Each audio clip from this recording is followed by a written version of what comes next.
پانی بچانا, ماحول دوست طریقے اپنانا, میں ان لوگوں کو کہہ رہا ہوں جو اکانومسٹ ہیں, جو انڈسٹریلسٹ ہیں, ان کے لیے یہ بڑا فرق ڈال سکتی ہے. ہمیں زمین کو جو ہے نا وہ صرف اپنے لیے نہیں بلکہ آنے والی نسلوں کے لیے محفوظ بنانا ہوگا, ورنہ اگر نہیں بنائیں گے تو آنے والی نسلوں کو میرا پیغام ہے بیٹا مت آنا. ہاں بالکل نہیں, کیونکہ پھر یہ جگہ رہنے کے قابل نہیں ہوگی. اور ماحولیاتی تحفظ کے لیے ہم اگر چھوٹے چھوٹے ایسے اقدام کر لیں کہ پانی اور ہوا جس سے محفوظ رہیں, جانور درخت محفوظ رہیں, تو آنے والی نسلیں بھی اس میں ایک صحت مند زندگی گزار سکیں. اتنی خوبصورت بات کی اور اتنے خوبصورت لہجے میں کی, اس کے لیے قوم آپ کے لیے تالیاں بجاتی ہے. بہرحال قوم ویسے بھی آج کل تالیاں بجا رہی ہے کیونکہ اتنا زبردست کام ہو رہا ہے. جو ایک خاص ٹولہ ہے اس کی تو دیکھیں فطرت ہے نا, سانپ نے ڈسنا ہے اور شہد کی مکھی نے جو ہے وہ شہد دینا ہے. بات یہ ہے کہ آپ کی فطرت کیا ہے, جو آپ کی تربیت ہوگی وہی تربیت جو لیڈر کریں گے وہی تربیت پھر آپ کی قوم میں ہوگی. مجھے یاد ہے, میں ذرا ایک صحافی ہماری بڑی اچھی جو ہے وہ کولیگ ہیں, اکثر و بیشتر جو ہے جب کراچی ہوتی ہے ان سے ملاقات ہوتی ہے غریدہ فاروقی صاحبہ, اور ان کے لیے کچھ ایک پوری کیمپین چل پڑی لباس کے اوپر نا, اور وہ لباس کو پھر انہوں نے اس اینگل سے پورا وائرل کیا اس خاص ٹولے نے کہ وہ پھر اس کے بعد انہوں نے کہا یہ میرے ساتھ 2011 میں بھی ہوا تھا, یہی چیز ریپیٹ یہاں پر بھی ہے. اب اس قوم کو آپ دیکھیں, اتنے امپورٹنٹ ٹاپک پہ بات ہو رہی ہے, پوری دنیا کی نظریں پاکستان پر ہیں, بیوروکریسی پاکستان ڈیسائیڈ کر رہا ہے. میں نے سب سے پہلے پتہ ہے یہ نیوز وائرل ہوتے ہوئے کہاں دیکھی, وہ انڈین میڈیا اس کی کوریج کر رہا تھا کہ ایک صحافی یہاں پر ہیں جو کہ امریکہ میں جو نرسز ہوتی ہیں اس کا یونیفارم پہن رکھا ہے, انہوں نے صرف اس طرح کی بات شروع کی اور پھر سب کی توجہ ان کے لباس پہ چلی گئی. یعنی کہ جو امپورٹنٹ ٹاپک ہے اس سے ڈسٹریکٹ کرنے کے لیے کچھ اس طرح کے مس انفارمیشن اور ڈس انفارمیشن جو کہتے ہیں نا اس کا دور ہے. یعنی کہ سوشل میڈیا پر اب نا اصل ٹاپک سے ہٹ کے کچھ بھی ایکس وائی زیڈ آپ کہہ دیں تو سب کی توجہ نیگیٹیوٹی کی طرف پہلے چلی جائے گی. میں آپ کو ایک بات بتاتا ہوں اور ویورز کو بھی, کل میں نے پورا دن لگایا اور سوشل میڈیا کو کھنگالا کہ یہ کہاں سے جو ہے نا کن کن گروپس کے اندر یہ چیز جو ہے وہ پروپیگنڈا کے طور پر چلائی جا رہی ہے. ان تمام لوگوں کی آپ جا کے ڈی پی دیکھ لیجئے گا, اور ڈی پی کے ساتھ نیچے جو ایک لائنر کے اندر ون لائنر ہوتا ہے نا, وہ لائنر پڑھ لیجئے گا, آپ کو اندازہ ہو جائے گا یہ ٹولہ کہاں سے ورکنگ کر رہا ہے اور کس کے کہنے پہ چل رہا ہے. یہ لوگ جو ہے نا ایک کوئی اس طرح کا ٹویٹ کرے گا, پھر لائن سے جو ان کے لائک مائنڈڈ ہوتے ہیں نا وہ سب شروع ہو جائیں گے. اچھا, میں اس پہ کامنٹ نہیں کر رہا, میں ایک چیز اور کلیئر کر دوں, میں یہ کامنٹ نہیں کر رہا, میں نے لباس کے اچھا یا برا ہونے کی بات نہیں کی, میں صرف اس چیز پہ کامنٹ کر رہا ہوں کوئی اور مقصد تھا اس مذاکرات کے اوپر بیٹھنے کا پاکستان کا. پاکستان لیڈ کر رہا تھا, پاکستان جو ہے ثالثی کا کردار ادا کر رہا تھا, پاکستان کے ہاتھ میں اسٹیئرنگ تھا, اور آپ نے کنڈکٹر پہ نظر رکھی ہوئی تھی. اصل ٹاپک سے نہیں ہٹیں کہ ایک ایرانین جرنلسٹ کو دیکھ لیں, ایک پاکستانی جرنلسٹ کو دیکھ لیں, دس از ناٹ این ایشو. دا اصل جو بگر پکچر ہے آپ اس کی بات کریں اور اسی پہ فوکس رہیں. اصل میں بس یہی مسئلہ ہے کہ ہم لوگ فوکس نہیں رہ پاتے اور ڈسٹریکٹ ہو جاتے ہیں. پیٹرول پہ بات کرنے کے لیے ہمارے پاس کوئی ٹائم ہی نہیں ہے, وقت ہی نہیں ہے. 12 روپے کم ہوئے ہیں, ابھی حکومت نے کہا کہ اور کم کریں گے, تھوڑا سا پریشر دیتے, تھوڑا سا بات کرتے, دلیلیں پیش کرتے, انٹرنیشنل سطح پر دیکھتے. اب تو خیر دوبارہ اوپر چلے گیا, کل رات کو $100 جو ہے وہ اور اوپر چلے گیا. اب آپ سکون سے بیٹھے, اور تینوں آرام آ گیا ہوگا کیونکہ غریدہ فاروقی کے اوپر ساری نظریں تھی نا بھائی, اینگل. اچھا وہ چھیپا صاحب سے ملا دی کہ چھیپا صاحب نے کاپی رائٹ دے دی, تو گرین کلر کا ڈریس آپ نے پہنا. اس پہ میمز آپ سن لیں تو وہ لوگوں کے پاس بہت فالتو ٹائم ہے. ایک اور مزے کی بات, جے ڈی وینس کو انہوں نے پورا کراچی اور اسلام آباد اور لاہور اور فیصل آباد, گجرانوالہ اور پنڈی بھٹیاں, ٹھیک ہے چلے وہ تو ایک اچھے اینگل سے بات کر رہے تھے نا, لیکن اب جو اصل بات ہے نا وہ یہ ہے کہ اب جے ڈی وینس کی پر جو لائم لائٹ ہے نا وہ اب ڈونلڈ ٹرمپ لینے والے ہیں, کیونکہ اب انہوں نے کہا کہ بھائی ساری توجہ جے ڈی وینس کو کیسے مل گئی, اب کے مذاکرات جو سیکنڈ نشست ہوگی اس میں آؤں گا. تو جو اب اب جو دوسرے بالکل اب جو پاکستان ہے نا, پاکستان نے امریکہ, ایران اور امریکہ کے درمیان جو مذاکرات ہیں اس کے دوسرے مرحلے کی میزبانی کی پیشکش کر دی ہے. اور امریکی خبر رساں ایجنسی نے 2 پاکستانی عہدیداروں کے حوالے سے بتایا کہ پاکستان نے سیز فائر کی مدت ختم ہونے سے پہلے جو مذاکرات ہیں وہ اسلام آباد میں منعقد کرنے کی تجویز دی ہے, اور امریکہ ایران کے درمیان جو مذاکرات کا دوسرا راؤنڈ ہو سکتا ہے وہ جمعرات کو ہو سکتا ہے. بالکل ایسا ہی ہے, اور امریکی عہدیدار نے یہ بھی توقع ظاہر کی ہے کہ فریقین جو ہے معاہدے کے لیے نئی بالمشافہ مذاکرات پر غور کر رہے ہیں. دوسری جانب امریکی ایک ٹی وی ہے جس کا نام ہے CNN، اس کے مطابق امریکہ اور ایران کے مذاکرات اب بھی جاری ہیں۔ ایک امریکی عہدیدار نے اس حوالے سے بتایا ہے کہ امریکی نشریاتی ادارے کو جب یہ بتایا کہ معاہدے تک پہنچنے کے لیے پیش رفت ہو رہی ہے، خیال رہے کہ پاکستان اور امریکہ کے درمیان مذاکرات کا پہلا مرحلہ 11 اپریل کو اسلام آباد میں ہوا تھا۔ اچھا افشین، آپ کو پتہ یہ بات کہ جب ٹیبل ٹاک ہو رہی تھی، پاکستان کا ڈیلیگیشن جو ہے وہ واز لیڈنگ دیٹ کانورسیشن، اور اس کانورسیشن کے اندر دائیں ہاتھ اور بائیں ہاتھ پر یہ آمنے سامنے تھے۔ ایک موقع ایسا آیا تھا کہ اتنی ہیٹڈ کانورسیشن ہو گئی تھی کہ ہاتھا پائی تک بات جاتی، پھر اس کے فوراً بعد کچھ ایسے فرشتے تھے جن کے اچھے رشتے تھے، انہوں نے چیزوں کو سنبھالا تو کچھ بہتری کی طرف معاملہ آیا، کانورسیشن بڑی سیٹل ڈاؤن ہو گئی، اتنی سیٹل ڈاؤن ہو گئی۔ آپ جے ڈی وینس کی جو پریس کانفرنس ہے وہ سنیں ذرا اس کو۔ انہوں نے کہا کہ مذاکرات کے بہت قریب تھے لیکن کوئی نتیجہ نہیں نکلا۔ اب اس کو ذرا سا اخذ کریں کہ جے ڈی وینس نے جس طرح سے مذاکرات ہوئے، کانورسیشن ہوئی، پریس کانفرنس ہوئی، اس کے بعد فوراً وہ روانہ ہو گئے۔ جسٹ 4-5 منٹ کا وقفہ ہے ان تمام چیزوں کے اندر، وہ یہ پیغام دے کے گئے ہیں کہ مذاکرات کے بہت قریب تھے لیکن کوئی حتمی شکل نہیں نکلی۔ تو حتمی شکل نہیں نکلی، اس میں کوئی بری بات نہیں ہے، دوسری نشست میں نکل جائے گی، یہ قریب آ چکے ہیں، بالکل آن گوئنگ پروسیس ہے، اور اس کو ہمیں فوراً سے کوئی حتمی نتیجہ اخذ کرنے کی ضرورت بھی نہیں ہے، کیونکہ اتنی بڑی جنگ اگر کسی مرحلے پہ آ کر رک گئی ہے اور اس میں کچھ لوپ ہولز بھی ہیں تو اس کو کور کرنے کی کوشش کی جا رہی ہے، تو ایٹ لیسٹ یہاں تک کہ بات پہنچی، ہمیں اس چیز کو بھی سیلیبریٹ کرنا چاہیے۔ اور دونوں ممالک کے وفود کے درمیان تقریباً یہ 21 گھنٹے کے مذاکرات چلتے رہے، تاہم کسی ڈیل پر پہنچے بغیر ہی ختم ہو گئے، اور جے ڈی وینس نے کہا کہ ایران کے ساتھ جو مذاکرات میں مثبت پیش رفت ہوئی، ہم نے تجویز ایران کے سامنے رکھی اور اب جو گیند ہے وہ ایران کی کورٹ میں ہے، یعنی کہ وہ عباس صاحب کہہ رہے ہیں گیند ٹرمپ کے ہاتھ میں، یعنی کہ وہ اپنے بلہ جو ہے نا واسم الدین کے ہاتھ میں، بتا رہا ہوں چھکا انہوں نے لگانا ہے، میں بتا رہا ہوں یہیں سے کوئی خبر آئے گی اور انشاءاللہ اسی سرزمین سے خبر آئے گی۔ اور مسعود پزشکیان کی اگر میں بات کروں نا تو وہ ایران کے بارے میں کہتے ہیں کہ منصفانہ معاہدے کے لیے ہم دل کھول کر بیٹھے ہیں، باہیں کھول کر بیٹھے ہیں، جبکہ روس کے وزیر خارجہ سرگئی لاروف نے بھی کہا، یہ بھی بڑی امپورٹنٹ شخصیت ہے سرگئی لاروف۔ اگر آپ دیکھیں یوکرین کا معاملہ ہو یا پھر آپ دیکھیں رشیا کے امریکہ کے ساتھ معاملات ہونا، ٹرمپ کو ڈیل یہ کرتے ہیں سرگئی لاروف صاحب جو ہیں، یہ بڑی امپورٹنٹ شخصیت۔ انہوں نے کہا کہ نئی لڑائی کو روکنا ضروری ہے، جنگ دوبارہ شروع نہیں ہونی چاہیے بھائی، اس بحران کا کوئی فوجی حل نہیں ہے، اور اس روس تصفیے میں مدد کے لیے جو ہے وہ اس کے لیے تیار ہے۔ میں ایک بات آپ کو یہاں پہ بتا رہا تھا، یہ ڈیلیگیشنز جو آئے نا یہ بڑے قابل غور تھے، وہ جو پارلیمنٹ کے ممبر آئے تھے ایران کے، اور پھر اس کے بعد آپ نے دیکھا کہ 3 لوگ ادھر سے بیٹھے تھے، 3 ادھر سے بیٹھے تھے۔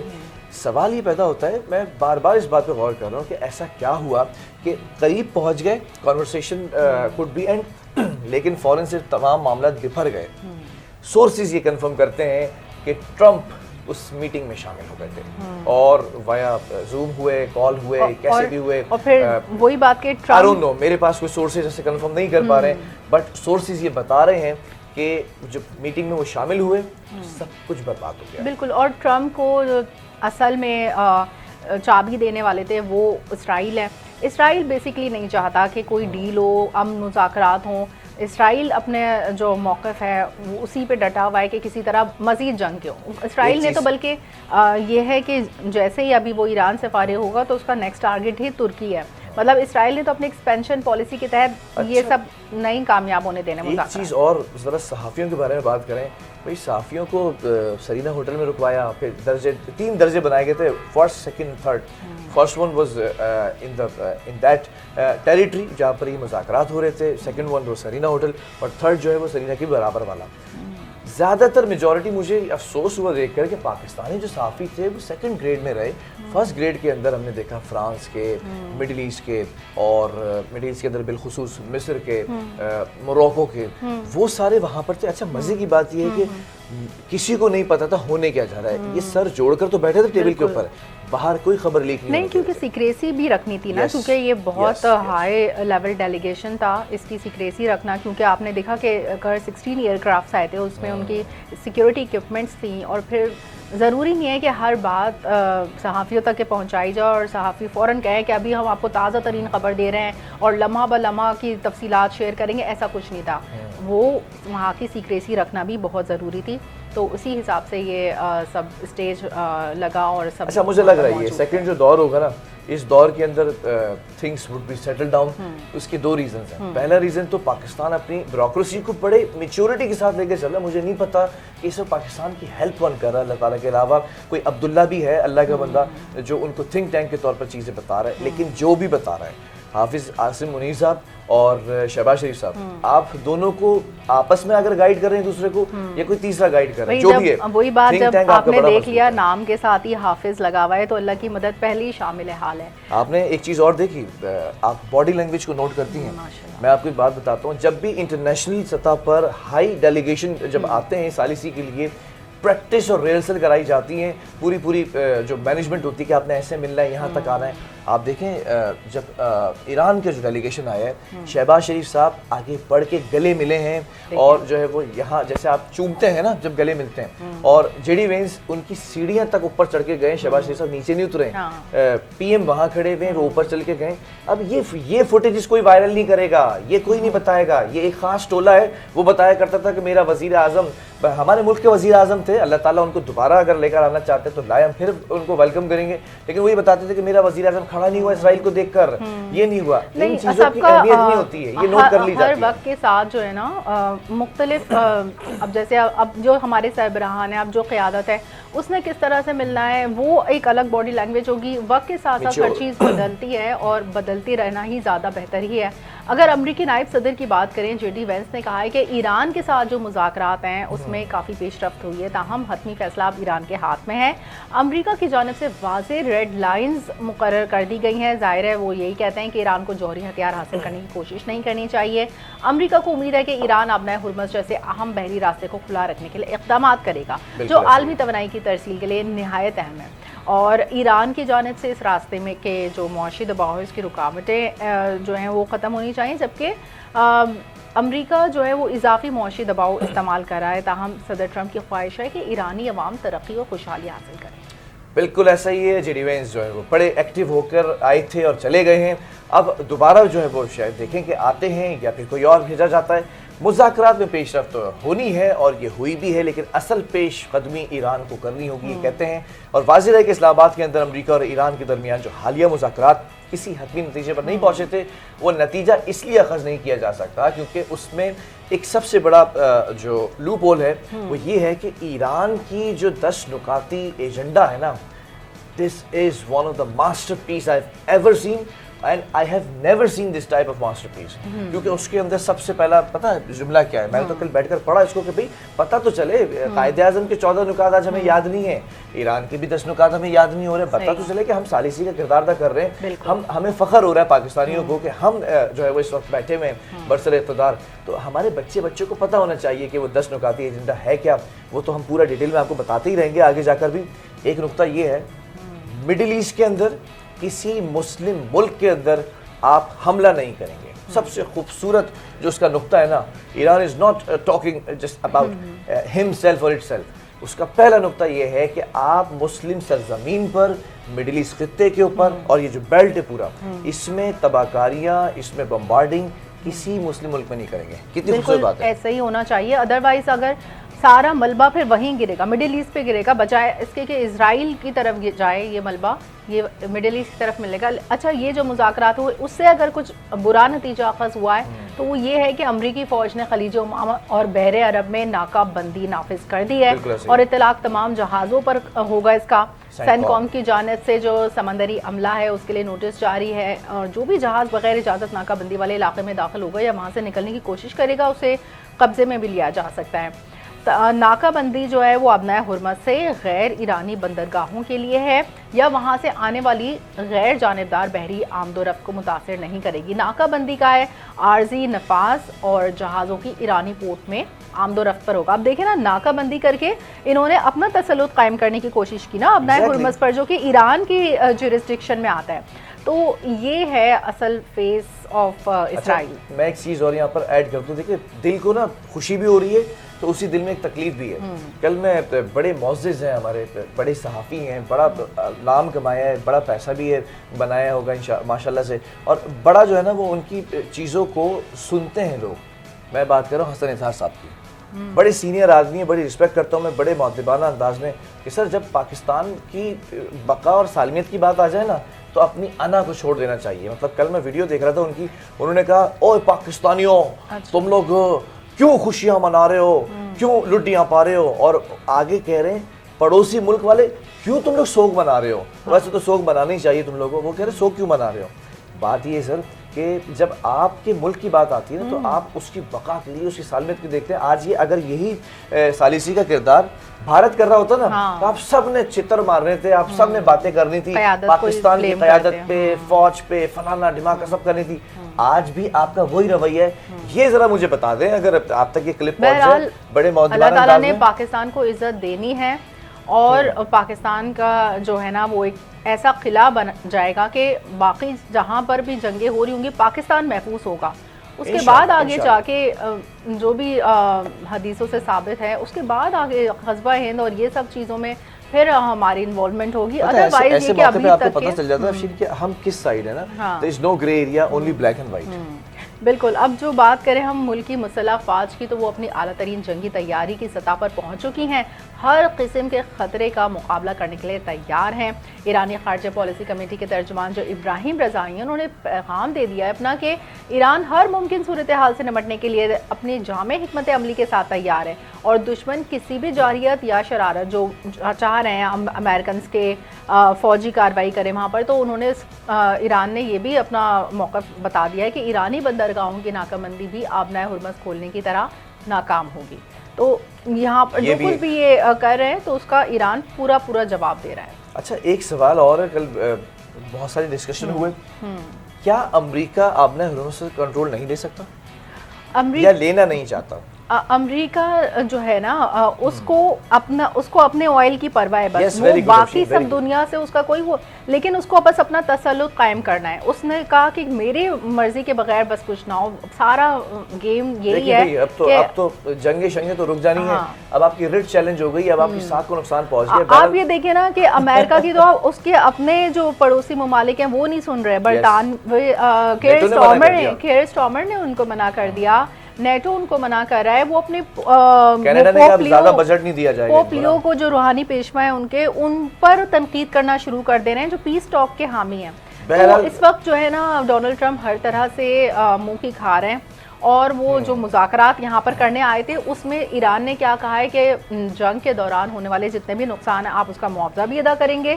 اور ایران کی سرکاری ایجنسی نے کہا ہے کہ تہران نے خطے کے کچھ ممالک سے جنگ کے دوران ہونے والے جو نقصان ہیں اس کا معاوضہ ادا کرنے کی مطالبہ کیا ہے.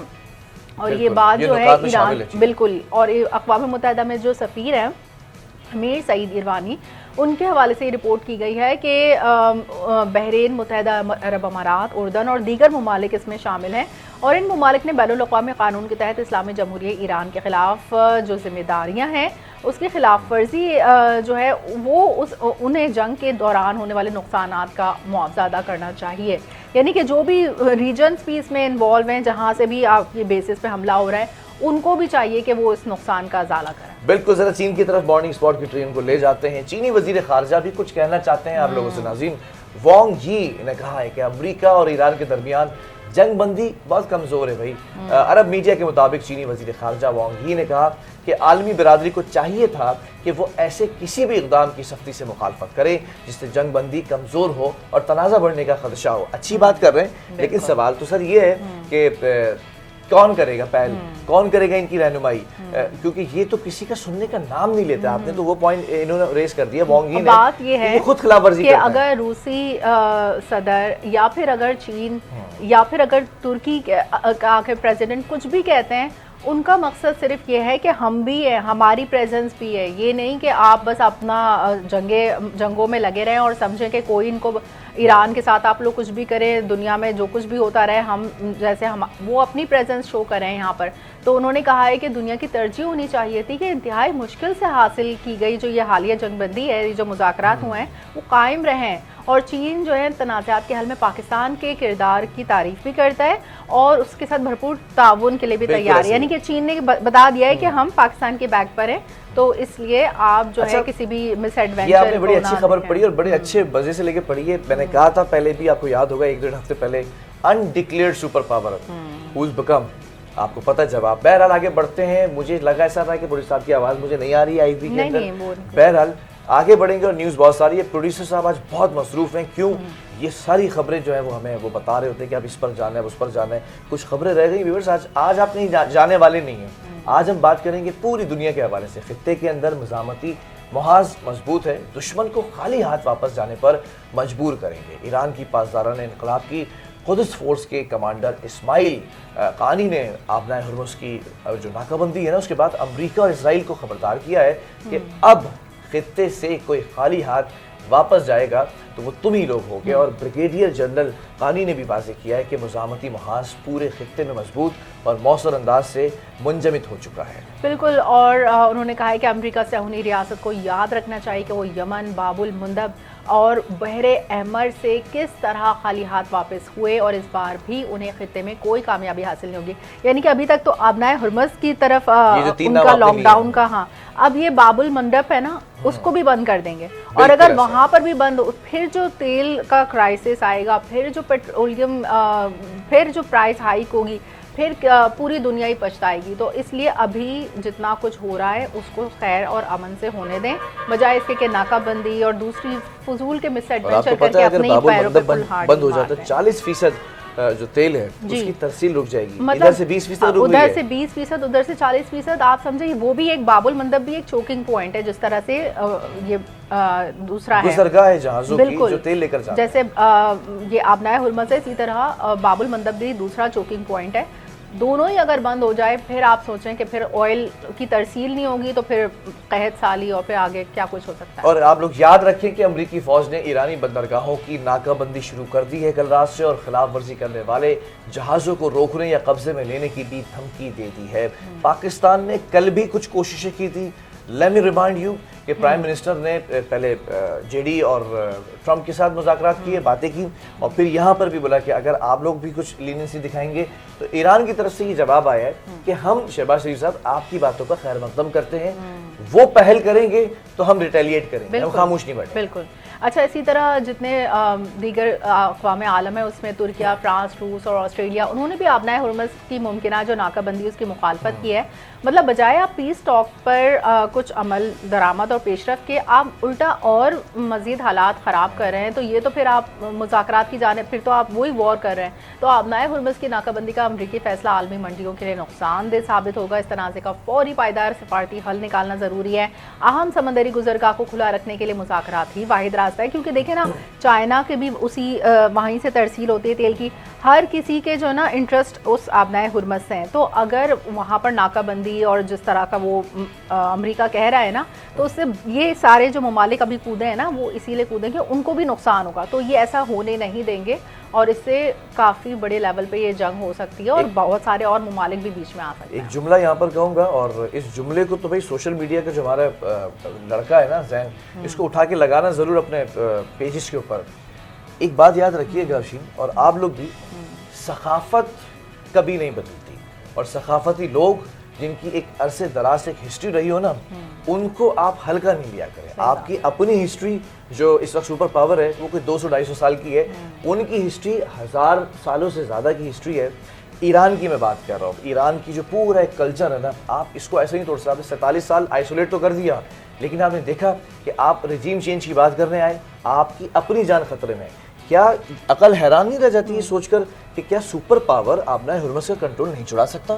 کیا نیٹو اس کا ساتھ نہیں دے سکتا؟ کیا یورپین کنٹریز کے ساتھ نہیں آ سکتے؟ سپر پاور کی بات کر رہے ہیں, یہ وہی سپر پاور ہے, یہ وہی سپر پاور ہے جو کہہ رہی تھی ہم پوری سویلائزیشن ختم کر دیں گے, ہم جہنم بنا دیں گے. اور اب دیکھیں مذاکرات پر خود ہی آئے نا. آپ میرے ہاتھ پیر کاٹ دیں اور مجھے میراتھن میں ڈال دیں, اور میں اس کے بعد بھی آپ کو تگنی کا ناچ نچا دوں, تو میرے اوپر پھر کچھ چیزیں لاگو ہوتی ہیں نا, کہ میرے اوپر یا تو عنایت ہو رہی ہوگی یا پھر کوئی ایسی قوت ہوگا, میں کہ کچھ نہ کچھ کر رہا ہوں گا, میں نے کوئی ٹیکنالوجی بنائی ہوگی. یہ جو ہے وہ مجھے نا حیران کرتی ہے بات کہ 47 سال آپ نے آئسولیٹ کر کے رکھا. اب ایران نے کہا ہے کہ تمام آئسولیشن کو بھی ختم کیا جائے, اور یہ جو بادل ہیں نا یہ چھٹ جائیں تاکہ موسم اچھا ہو جائے. موسم کی اور خبر میرے خیال میں بالکل موسم کی اگر بات کریں تو محکمہ موسمیات کی نا بہت اچھی ہمیں نیوز ملی ہے، کیونکہ کراچی میں جو ابھی آپ کو بہت گرمی لگ رہی ہے نا، تو یہ پھر آپ کی خوشی میں تبدیل ہونے جا رہی ہے یہ، اور پھر تھوڑی سی بارش کی بھی پیش گوئی کی ہے محکمہ موسمیات نے، اور 16 سے 19 اپریل کے دوران ملک کے بیشتر علاقوں میں تیز ہواؤں گرج چمک کے ساتھ بارش کا امکان ہے، بعض مقامات پر یالہ باری کی بھی پیش گوئی ہے۔ اسلام آباد سمیت پنجاب کے جو مختلف علاقے ہیں وہاں 16 سے 18 اپریل کو بارش متوقع ہے، جبکہ جو باقی جہلم، فیصل آباد یہاں پر بھی بارش ہو سکتی ہے، تو جب وہاں بارش ہوگی تو ڈیفینیٹلی یہاں پر بھی موسم میں ایک بات بتاتا ہوں، کل میں کوہاٹ پہ جو ہے نا وہ ویڈیو کال پر تھا، کیا گرج چمک کے ساتھ بارشیں ہو رہی ہیں پورے پاکستان میں۔ اللہ تعالیٰ تھوڑی سی بارش نا، مطلب میں سمجھتا ہوں کہ بہت ہی تھوڑی سی نا، ملی میٹر کے اندر جو سیلاب آ جاتا ہے نا ہمارے پاس شار فیصل پر، اور پھر اس کے بعد مرتضیٰ باب آ جاتے ہیں، امی جان والے فلائی اوور پر، جو فوزیہ وہاں فلائی اوور ہے وہیں کھڑے ہوتے ہیں، وہ اس سے آگے پیچھے نہیں جاتے، وہ نیوز تابش نے کہا تھا کہ کھڑکی کھول کے دیکھتے ہیں ڈیفینس سے، اچھا ہے کراچی بند کر کے سو جاتے ہیں، یہ جائیں سرجانی میں، منگو پیر میں، اور یہ یونیورسٹی روڈ پر کریم آباد انڈر پاس کے اندر 2 گلیاں بنائی ہیں چھوٹی چھوٹی، ادھر جائیں۔ شار فیصل پر تو آپ نے ہونا ہی ہونا ہوتا ہے، اچھا ان کے ہونے کے باوجود بھی پانی کھڑا ہوتا ہے، نالا وہ شار فیصل ندی بن چکی ہے ابھی، بلکہ جس روڈ سے ہم لوگ گرو مندر سے جو آ رہے ہوتے ہیں وہ والا جو راستہ ہے اس میں ایک تو روڈ بن گئی ہے، دوسری روڈ کا تو کوئی پرسان حال ہی نہیں ہے۔ بہرحال چلتے ہیں کچھ اپنے نیکسٹ سیگمنٹ کی جانب، اور ٹورزم کے پیکج جو ہے ہمیں اس میں آپ کون سی آج جگہ ایکسپلور کروانے جا رہے ہیں؟ ٹورزم کے پیکج پر تو جائیں گے، مجھے ذرا سی اجازت دیجیے گا، میں ایک چھوٹی سی چیز یہاں پر بتاتا چلوں۔ کل بھی خبر اسکپ ہو گئی تھی، آج بھی اسکپ ہو گئی ہے، فوٹیجز نہیں چلنی کوئی بات نہیں ہے، but I just want to talk about this. Karachi کے اندر اتنا بڑا برج ہے شار فیصل کا، وہاں پر آپ کو پتہ ہے کیا ہوا؟ وہاں پر 10 موٹر سائیکل کے اوپر ایک جتھا آیا ڈنڈے لے کر، اور شاہ فیصل کالونی کا جو برج کہلاتا ہے نا، جو کورنگی کو آپ کے شاہ فیصل سے جوڑتا ہے، یہ غالباً نعمت اللہ صاحب کے دور میں بنایا گیا، پھر مصطفیٰ کمال کے دور میں یہ ایگزیکیوٹ کیا گیا تھا۔ ہم پہلی دفعہ جب اس میں گئے تھے ٹیکسی میں گئے تھے، ہماری پولیس کہاں تھی؟ میں اسی پہ آ رہا ہوں، اتنے سارے لوگ موٹر سائیکل کے اوپر آتے ہیں رات کے اوقات میں، اور پھر وہ ان کے پاس ڈنڈے بھی ہیں، کچھ لوگ کہہ رہے ہیں کہ ویپنز بھی تھے، مجھے اس سے سروکار نہیں ہے، ویپن تھے، چھری تھے، چاقو تھے، ڈنڈے تھے، کیسے دن دہاڑے یا رات کو لائٹس لگی ہوئی ہیں وہاں پر لوٹ کر چلے گئے فیملیز کو، وہیں تو قریب میں پولیس اسٹیشن ویڈیوز ہیں ہمارے پاس موجود ہیں۔ کیوں سندھ پولیس خاموش ہے؟ کیوں اس وقت ملیر پولیس اور کورنگی لگتا ہے بیسیکلی وہ اچھا ابھی تک کہ ہم یہ سن رہے تھے کہ موبائل اسنیچر آتے ہیں، ایک آدھ کو نشانہ بنا کے چلے جاتے ہیں، یہاں پر تو پورا ٹریفک روک کر منظم کارروائی ہوئی، اور کوئی دیکھنے پوچھنے والا نہیں۔ بات یہ ہے مطلب آپ کے کیمراز کہاں گئے؟ وہ کیمراز کہاں گئے جو آپ کو چالان بھیجتے ہیں ہر دوسرے دن؟ پیر محمد شاہ صاحب، تو خدا کا واسطہ چالان تو اتنے پیارے پیارے کر رہی ہے سندھ حکومت، آپ کے تھرو کروا رہی ہے، اور چالان سے اگر ہٹ جاتے ہیں تو پھر ان سے بچا لیجئے یا انہیں کو پکڑ لیجئے نکل کے کہاں گئے تھے۔ اصل جو مقصد ہے سیکیورٹی دینا، وہ آپ نے ہماری جیب سے صرف پیسے تھوڑی نکالنے ہیں کہ سیٹ بیلٹ نہیں پہنی، یہ نہیں کیا، اصل چیز تو یہ ہے کہ آپ یہ جو منظم کاروائیاں ہو رہی ہیں اس پر تھوڑا سا بہت شکریہ، اس پر بات کرنا ضروری تھی بھائی۔ اب آگے بڑھ جاتے ہیں، آپ جو ہے نا آج کہاں جا رہی ہیں آپ بتا دیں؟ ہاں بس آج جو ہے نا آپ لے کے جائیں، آج میں نہیں لے کے جا رہا۔ اب جو ہے نا تھوڑی سی اچھی باتیں ہو جائیں، اور آپ کو اگر اتنی خوبصورت جگہ ہم لے کے جائیں جہاں آپ کا بالکل موڈ فریش ہو جائے تو بتائیں پھر کتنا اچھا لگے گا۔ تو آج ہم جا رہے ہیں سجی کوٹ آبشار، میں گیا ہوں خیبر پختونخوا، اچھا میں نے نہیں دیکھا لیکن میں اب دیکھتی ہوں، میرے خیال میں آپ لوگ بھی ہمارے ساتھ کے پی کے کی سرزمین پر ہے، بڑی خوبصورت جگہ۔ اچھا لیٹس ایکسپلور۔